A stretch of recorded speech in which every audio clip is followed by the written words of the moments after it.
Que você faria se fosse um órfão que sofre incontáveis injustiças no orfanato em que vive? Fique calmo, pois um aristocrata muito rico da cidade onde você mora um dia decidiu te adotar e agora de miserável você virou da realeza. Continuamos de onde paramos. O Júlio de novo reafirma o poder grande da família Alquedônia e diz que seu único erro foi deixar a Minty ser sequestrada. Ele diz para ela nem pensar em se desculpar por ser raptada. Imagina que ela ia fazer isso. O Július agora sabe exatamente o que Minty pensa dele, mas pede que a garota confie nele, já que sempre vai proteger aqueles que estão sob seus cuidados. Na visão de Július, que já é um adulto, ela não passa de uma criança que não se desenvolveu direito. E ela é mesmo. O Július percebe que ela não gostou muito do que disse e se despede, dizendo que vai deixá-la descansar, mas a Minty, agindo realmente como uma criança, segura a blusa do Duque e pede para ele ficar ali. Július concorda, mas diz que não sabe cantar canções de ninar da forma adequada, então ela não pode ficar com altas esperanças. A menina, que só queria companhia mesmo, diz que é melhor ela dormir para descansar. O Duque concorda e manda ela dormir e se alimentar bem, já que quando a segurou no colo, reparou no quão leve ela é. Não deve se sentir envergonhada de pedir comidas gostosas para o mordomo ou a empregada. Além disso, pode pedir o que quiser para ele, mas jamais se forçar a fazer algo que não queira. Que bom que a princesinha não tem a personalidade da Sela, hein? A Minty fala que foi por essa razão que ela decidiu se tornar alguém honrada. Apesar de tudo, ela não trocaria esse fato de se tornar uma princesa por nada.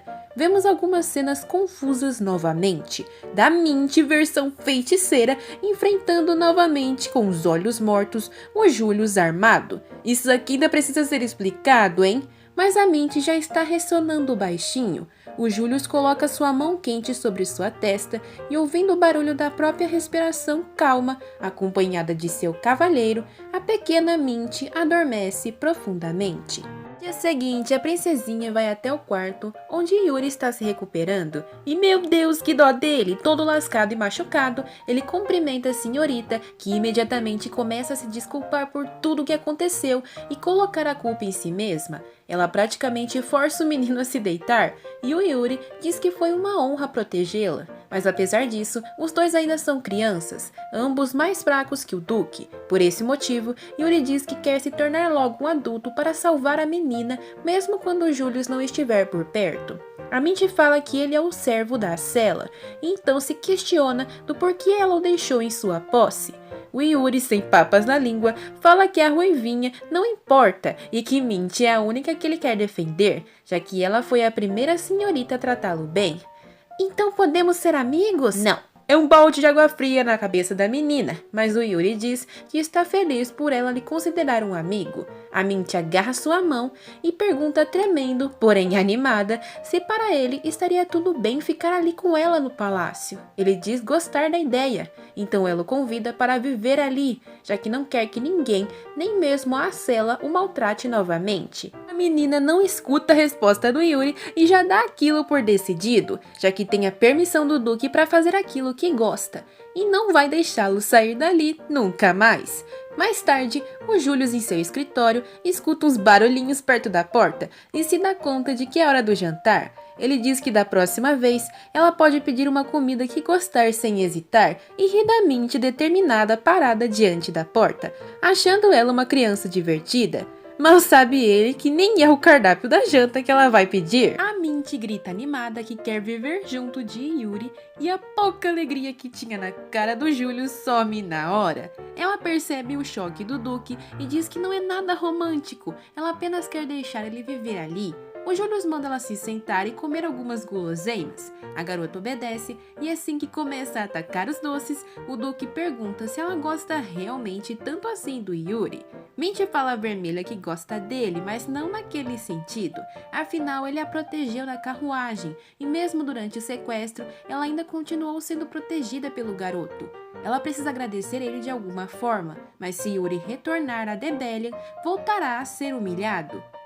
O Duque repete tudo o que ela falou em voz alta e diz que a garota ainda está pedindo da forma errada. Se aquilo é realmente algo que ela deseja, então ela deve falar igual a primeira vez que veio ali, quando pediu para ficar na mansão. e para Julius ser seu guardião. Dessa vez, no entanto, é um egoísmo dela, mas a menina não fraqueja, pois vai se odiar se deixar o amigo partir. Ela bate na mesa e diz em alto e bom som que Yuri não precisa retornar e que ela quer, de qualquer forma, se tornar sua amiga. O Duque diz que se alguém visse essa cena, o papel de vilão seria dele. Ele sorri e dá a permissão para aquilo, deixando a pequena muito feliz. Depois ele fala em voz alta que vai ter que fazer o convite para o jantar mais tarde, deixando ela confusa. Pobrezinho do Duque não pode nem curtir a companhia da protegida. Roel leva Yuri apoiada em uma muleta para o escritório e o olhar do garoto ainda parece determinado. O Duque pergunta se está tudo bem ele tocá-lo e o menino confirma. Apenas com aquilo ele pode dizer que a criança crescerá saudável e vai adquirir um porte físico incrível. Assim que seus ferimentos se fecharem, ele começará a treinar com os guardas para fazer parte dos Cavaleiros Imortais. Isso mesmo, os lendários Cavaleiros de Alquedônia, já que contratá-lo como um servo seria um desperdício de talento. O Julius fala que se ele não quiser, pode recusar e voltar para Debelion, mas o garoto nega gritando e agradece pela oportunidade, prometendo dar seu melhor. A mente se ilumina enquanto o Duque pensa que mesmo com a recusa não deixaria ele partir por conta da menina. A garota pula animada sobre o amigo e agradece o Sr. Julius, que fala só ter feito aquilo porque a menina aprendeu a falar em bom tom aquilo que quer. Parece que tudo foi resolvido, mas o Duque fica de repente com um olhar sombrio. A cena corta para uma sala de tortura, onde um dos membros presentes no leilão está sendo torturado por Roel e reclamando muito pelo tratamento desumano. Adivinha quem acaba de chegar com um olhar mortal para assumir a tarefa? O Julius entra bravo e passa a faca no nariz do infeliz, dizendo que sabe que ele e seus companheiros combinaram as coisas que deveriam falar. Ele segura a arma falando que as respostas são sempre que tudo não passou de uma coincidência triste, tanto para Mint estar ali, como também para a presença dos ladrões. O infeliz arrega e diz que contará tudo se for poupá-lo, mas o Julius está bravo, já que de repente as informações começaram a voltar. Ele diz que o Deus dele não vai salvá-lo e quando começa a ser xingado, passa a faca de novo no infeliz, garantindo que ele vai passar por horrores terríveis, mas dependendo das notícias, pode acabar sendo solto. Vendo aquela cena e permanecendo impassível, Roel apenas pensa que os Calazins são persistentes. Olhando para a cara do Duque, ele se pergunta se ele tem algum plano em mente depois daquilo.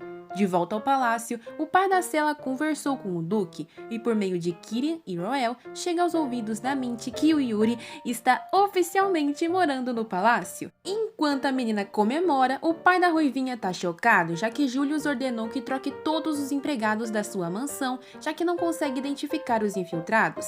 Aquilo não é nem um pedido, já que se ocorrer um evento como aquele novamente, ele vai se arrepender. Roel está calmo com a situação sendo resolvida e a única coisa que preocupa é a Mint. Ele anuncia a chegada da Sela e está preocupado sobre como ela se portará diante da Marquesa. Com a maior animação do mundo, a Ruivinha diz que está ali para se desculpar. A Mint a cumprimenta educadamente, já que nesse momento precisa agir como a princesa de Alquedônia.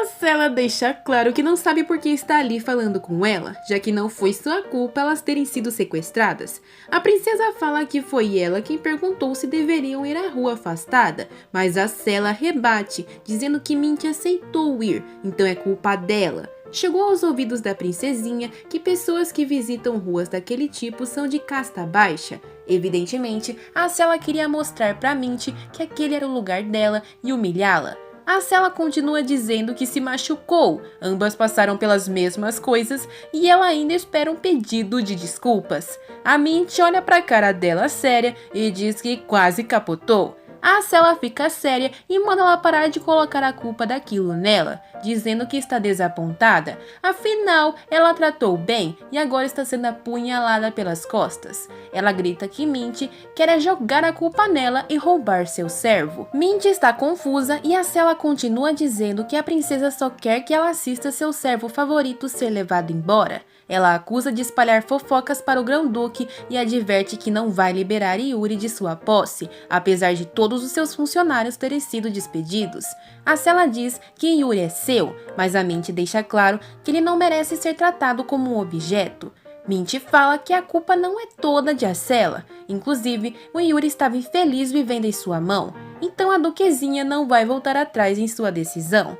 Ela usa de argumento que o rosto do servo foi exposto aos cultistas, então é mais seguro mantê-lo no palácio para defendê-lo. A Acela se vitimiza, já que foi respondida pela primeira vez pela menina. A Mint dá orgulho, ficando super calma e dizendo que aquela conversa não vai dar em nada. Então, a convida para se retirar do lugar. A Ruiva diz que vai protestar contra aquilo, e a Mint a incentiva, dizendo que ela pode desistir a hora que quiser. A Ruivinha arranja os dentes e diz que não fará aquilo. Passaram-se então alguns meses, e a Mint está finalmente escrevendo sem erros ortográficos e sendo parabenizada pelo Yuri, que está lendo sua carta totalmente recuperado. A Mint fala que eles deveriam escrever uma carta para a Acela, já que ela sempre tem escrito pedindo o retorno do servo. O menino fica cabisbaixo e diz que não leu nenhuma e está ignorando completamente a existência dela. Ela não ama ele de verdade, e sim ama o que ele pode fazer para ela, sempre seguindo suas ordens. A Mint diz que as cartas da Marquesa carregam um pouco de sinceridade. Inclusive, ela elogia a aparência do menino, que está bem mais alto do que quando se conheceram, apostando que se Acela o visse, faria um escândalo para levá-lo de volta. O Yuri fica tímido, dizendo que apenas tem dormido bem. Ele também fala que Mint mudou muito, estando muito mais saudável. Ela não se sente mais leve como antes, mas ainda quer ser alta. Yuri fala que ela deve dormir adequadamente então, e não ficar estudando até tão tarde como nas últimas noites. A Mint ri da situação e pensa que o garoto é como um irmão para ela, mas entende porque a Acela sente saudades dele daquela forma. A garota se desculpa e promete não mencionar mais a Marquesa, já que aquilo deixa desconfortável.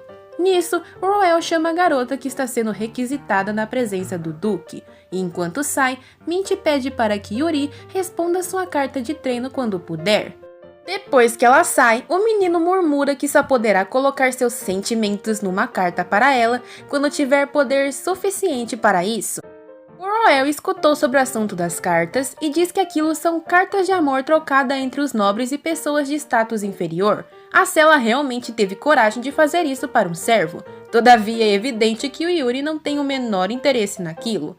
O Roel fala que todos os empregados estão animados em conhecer melhor o menino e aquilo deixa a Mint feliz, já que ela quer que ele faça muitos amigos. O mordomo pensa que a senhorita também está enxergando o garoto de outra forma, hein? Mas é parado pela Mint, que entrega uma carta de agradecimento por tudo que o mordomo fez até ali. Ele jura que vai responder, e então finalmente a princesinha chega na sala de Julius, que continua mais lindo do que nunca. Ele vai terminar de ler alguns documentos para os dois poderem jantar juntos, e animada, Mint se oferece para ajudá-lo, já que sabe ler e escrever agora. O Julius concorda e levanta a menina, assentando do lado da sua cadeira e mandando ela separar as cartas. A menina tá ficando entediada, já que é um bando de baboseiras sobre o amor o conteúdo dessas cartas. Parece que o Duque tem várias admiradoras. Com tanto conteúdo de qualidade, não demora muito para Mint cair no sono, apoiada no Julius, pensando que cartas de amor são mais chatas do que ela pensava. Depois de um tempinho, a Mint acorda e fica envergonhada por falhar na sua missão. O Julius diz que ela dormiu tão bem que até roncou, e diz que deveria começar a dormir mais cedo em vez de ficar estudando. A Mint ainda está confusa com as cartas de amor, já que estão cheias de palavras difíceis. Ela achou que entenderia sobre essas coisas depois de ler um livro de romance. Senhor Julius, quantos filhos você quer ter? O quê? Nessa, até o mordomo quase riu e depois ofereceu chá discretamente. Ele começa a conversar com a Mint sobre cartas de amor e o Julius não tá gostando nada daquilo. Nas cartas diziam que queriam ser esposas do Duque. Com um homem desse até eu. O mordomo questiona se a menina se casaria se recebesse uma carta de amor, e tudo que a Mint lembra são as cartas da Acela de exemplo. Ela diz que depende da pessoa, e nisso o Julius concorda, já que ele não pode responder aquelas correspondências falando que é um amor unilateral. A Mint começa a citar as qualidades do Duque, e depois diz que formar uma família através de uma carta é algo muito lindo. Como ela não tem uma família estruturada, fica com um pouco de inveja da situação, mas Julius explica que a maioria das moças que escrevem só vê em seus bens materiais, e ele não está interessado em alianças. Mint pensa que nunca viu a família do Duque, e nesse momento ele sussurra que perder familiares uma vez já foi o bastante. Antes que a menina possa perguntar mais sobre, a empregada entra correndo, dizendo que tem um convidado mandado pelo próprio imperador ali. É uma correria deslavada, e o Julius manda Mint ir direto pro quarto com Roel. Todavia, quando eles estão saindo do lugar, dão de cara com o dito cujo, esse tio com cara de rato que cumprimenta Roel com indiferença. O mordomo esconde a Mint e cumprimenta o Conde Abok, que conseguiu passar pelos guardas e chegar na sala do Duque. A ratazana diz que ele não deveria faltar com respeito, e só não manda ele se ajoelhar e pedir desculpas porque Roel não é mais funcionário da majestade. Dá pra ver que a índole desse fio não é boa, e o pior é que ele não para de ficar secando a Mint com o olhar. Ele diz que espera que ela esteja pronta para conhecer o imperador, já que a ordem dele é conhecer a senhorita protegida da família Alquedônia. O Julius aparece no cangote da ratazana e diz que ela não vai ir com ele. O mensageiro cumprimenta cabisbaixo o nobre, que já saca a espada, dizendo que não lhe deu a fala. Nisso, Roel consegue sair de fininho dali com a Mint, que pergunta preocupada se o Duque pode acabar capotando aquele homem. Sério, o Júlio estava com uma cara alucinada falando com ele. A Mint questiona se não deveria falar com o Ratazana, já que veio por ela. Então, o Roel explica que o imperador está de olho na senhorita. Esse imperador é o conquistador de Khan, um continente ocidental, pura e simplesmente um imperador que não conhece a derrota. Acontece que esse ser está pensando em adotar uma jovem como sua imperatriz, mas o principal problema é que ele tem 40 anos de idade. Esse é o Aventa Rismark, imperador de Apert. Pelo amor de Deus, volte a ficar de costa, que ser mais feio, além de parecer mais mulher que homem. E agora, poderá nosso querido Duque proteger a princesinha de Alquedônia desse feio? Saberemos em breve. Muito obrigada por assistir até aqui. Se gostaram, deixem o like e compartilhem. E sayonara!